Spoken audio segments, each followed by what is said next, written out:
Yo, how's everybody doing today? It's your boy Airboy, and I am back doing another fanboy interview, and this time I'm going to be taking a look at the Transformers Titans Return Deluxe Class Takara TriggerHappy and the Deluxe Class American release Quake.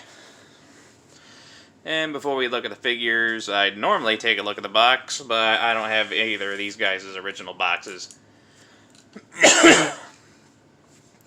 I got TriggerHappy loose from a friend of mine, and I got Quake. I honestly don't remember where I got Quake, but I do know he didn't have his box, so that's how it is. So I guess we'll just get right ahead and look at the vehicle modes. Here's TriggerHappy, the Takara TriggerHappy. As you can see, he's done a nice blue and white color scheme. It takes on the form of a space jet. I really like it.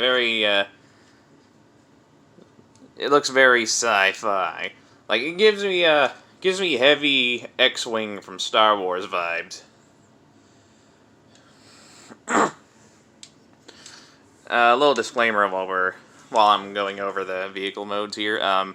I didn't really care for the Titans Return toy line, mainly because I really don't give a crap about the Headmaster gimmick. So very few figures from the Titans Return line interested me, but these two are the main exceptions. I do like the way these two look. Here we have Quake in what I can only assume to be a Cybertronian tank mode. The other side. Overall, they both have very clean vehicle forms. I used to have the American TriggerHappy. I don't know what happened to the thing. Now, TriggerHappy doesn't roll, but Quake, he does have some wheels underneath, done in a blue plastic that allow him to roll. And they both come with their share of accessories. The gun here on Quake can detach, so you can count that as an accessory. I just like leaving it where it is. And Quake also comes with this assault rifle done in a gray plastic, which looks real good. You can store it on the vehicle by plugging it on top of the main cannon like that. And the American TriggerHappy came with two guns. I don't recall if this version came with two guns, but he did come with, though, was his Target Master, or a Micro Master, well, whatever you want to call it, weaponizer, a mini-con that turns into a gun. I can't remember his name. I'm not going to bother looking it up. It's just a mini-con that turns into a gun. He transforms super easily, too. Just do that. Do that. Rotate the legs. Rotate the head. And there we go. And the posability of the gun mini-con, as you saw, the head can rotate. The arms are on a ball joint, they can rotate and go out about that far. Legs do not move independently at the hips, they are together. But they do move independently at the knees. And there we go. I'm just gonna change him back to his gun form and leave him that way.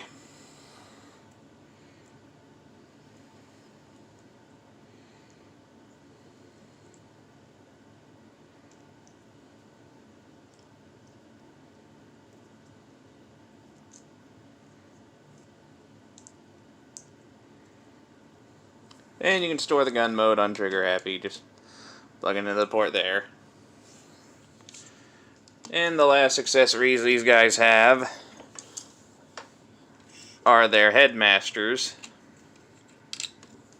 Now, the Headmasters have their own individual names, but I don't remember. Again, I didn't really care that much for the Headmaster gimmick, so the Titans Return gimmick, the Titans Return line didn't interest me, so I don't know any of the Headmasters' names.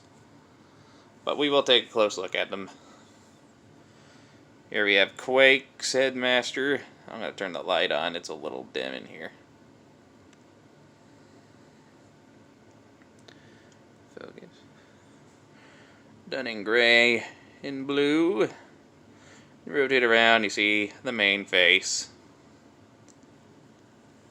Here we have TriggerHappy's. Due to the fact it's the Takara release, it does have a little more to it in terms of color and paint. You see how that looks? Alright.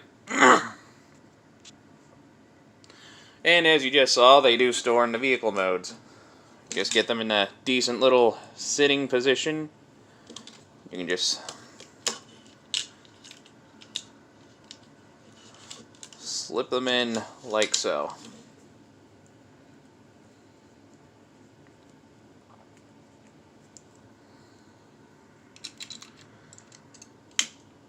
I do think that's neat. Again, don't care for the Headmaster gimmick, but I do think that's a neat little feature. Now, vehicle mode comparisons. I don't have any other Titan Return figures, so we'll just do a few different ones. Here they are, next to the Generations Warpath. You see how they look.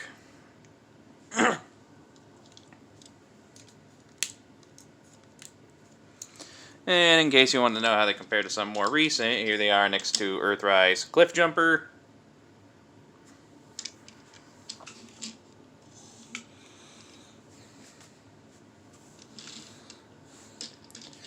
And here they are next to Siege Shockwave.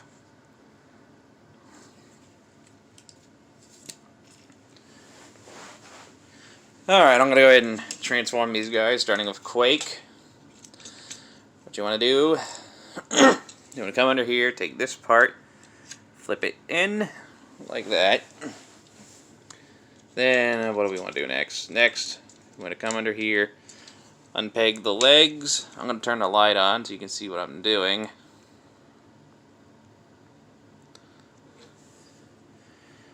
The legs, they have little slots on the inside of the thighs there. I slip over these little red tabs there. That's how that hooks up. And you straighten out the legs on the double hinge. Close it up like that. Do it on both sides. Then from here, we want to take... I'm going to raise the camera a little bit. We're going to take these parts and bring them out. Like so.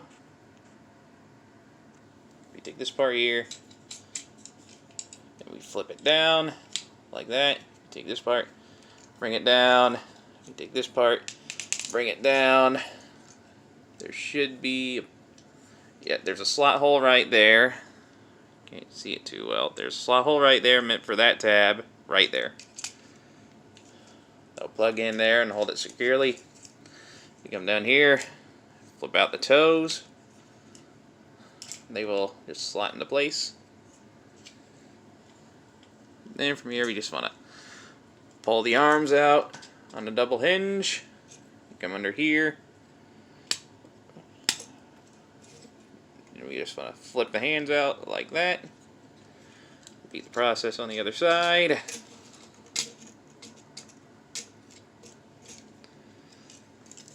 And there we have the main body done, but he needs his head. Remove the Headmaster.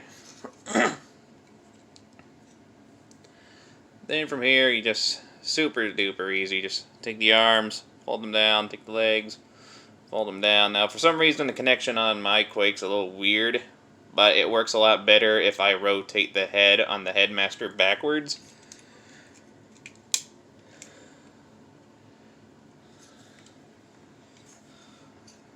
And there we have Quake with his head. And there's Quake in the robot mode. Now I'm going to get TriggerHappy into his robot mode. What we want to do first is you want to pull these parts out, move them out of the way, come here, take these parts, bring them down like that, take his feet, flip them down. We want to rotate the waist, bring this part down. And we will go ahead and remove the Headmaster. It'll make transforming it a little easier. Then we want to rotate this whole section here all the way around like that. Close up the cockpit. Bring this all down. Click into place.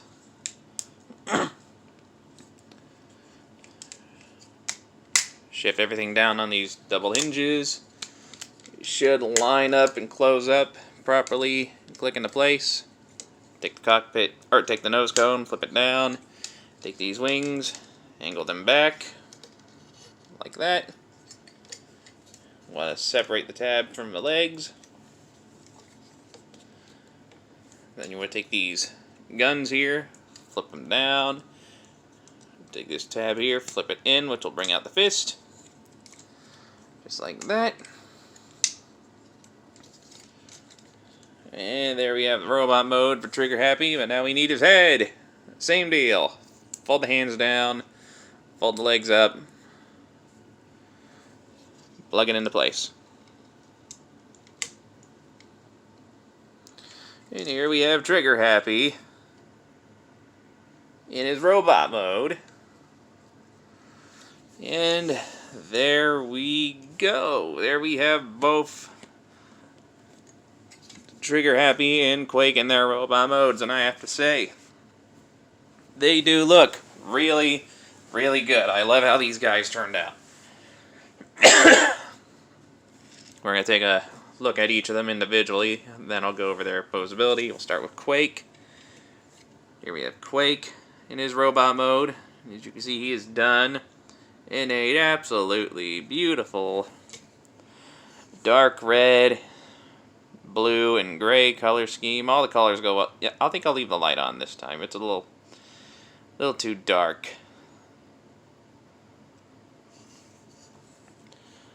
See, he's done dark blue, gray, really dark red, little touches of black here or there. Overall, the color scheme goes very, very well. And you got the top of the tank on his back there, but you know, aside from that, it's a pretty clean robot mode. Nothing really sticks out, nothing's really obvious. Posability, the head's on a ball joint, you can rotate around. Look that guy up, look at that guy down. Shoulders are on a ball joint, they can rotate all the way around. You can go out about that far. Bicep rotation, double jointed elbows.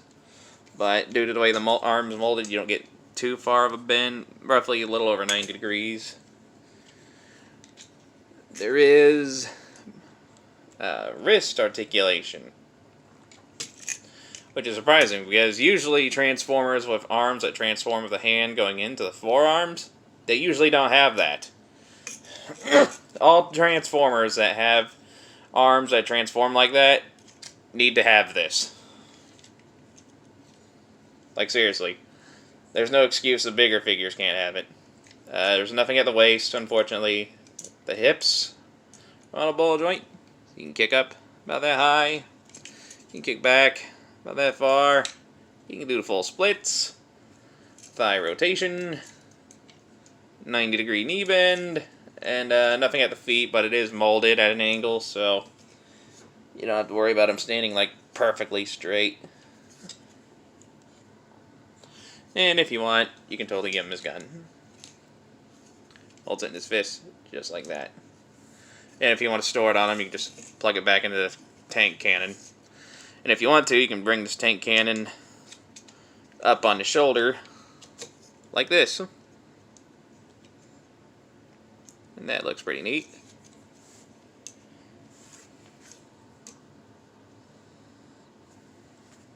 Alright, Trigger Happy's boat. Oh, well, we'll take a look at the robot mode first. As you can see, done in blue and white. The colors really complement each other well. It's got a little touch of gold here and there, which I feel really adds to the detail.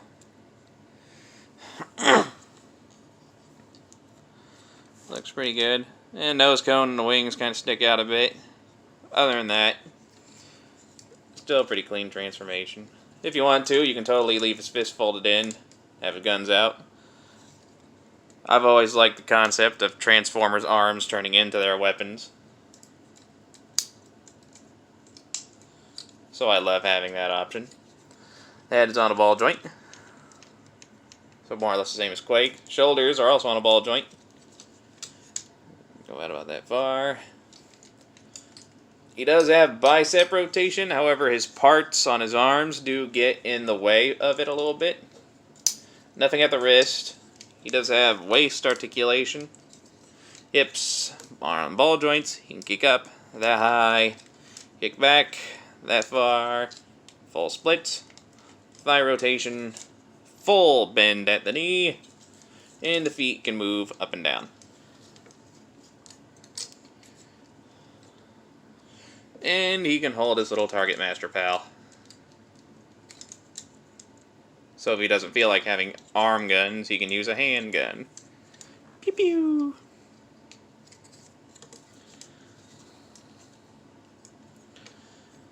Alright. Let's get to some robot mode comparison, shall we? Shall we? Sorry. Here they are next to Warpath. As you can see, they are deluxe class figures and they scale pretty well with Warpath.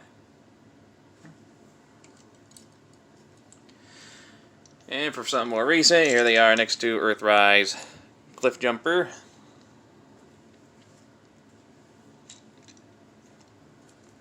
And a fellow Decepticon. Here they are next to Siege Shockwave.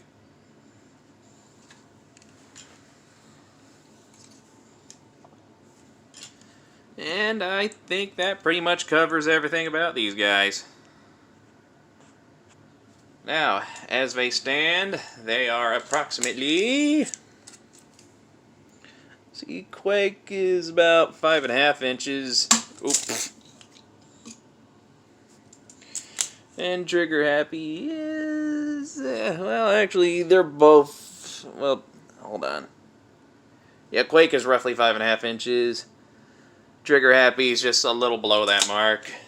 And at the time of their release, Quake was going for about $15. TriggerHappy, due to the fact he's the Takara release, is going for a little bit more than that at the time. I believe $30 to $40 American.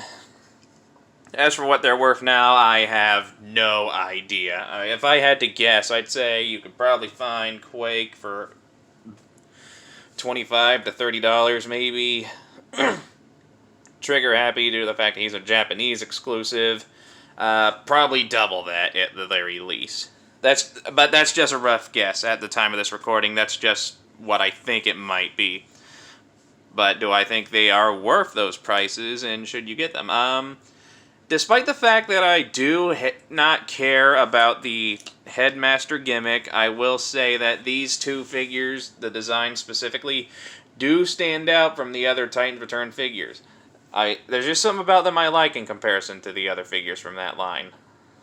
I mean, they got good color schemes, they are two very unique looking Decepticons, and yeah, if you can find them, I do recommend picking them up. As for TriggerHappy, specifically, you don't have to have the Japanese version, because I was just as happy with the American release, too. So, and I imagine the American release is probably just about as much as Quake here, so yeah, if you can find them both, regardless of what version they are, I would recommend picking them up. They are very good figures. So this has been the Transformers, Titans Return, TriggerHappy, and Quake. If you enjoyed this review, hit that like button, leave a nice comment, and enjoy the rest of your day, and I will catch you all in the next video. Bye-bye.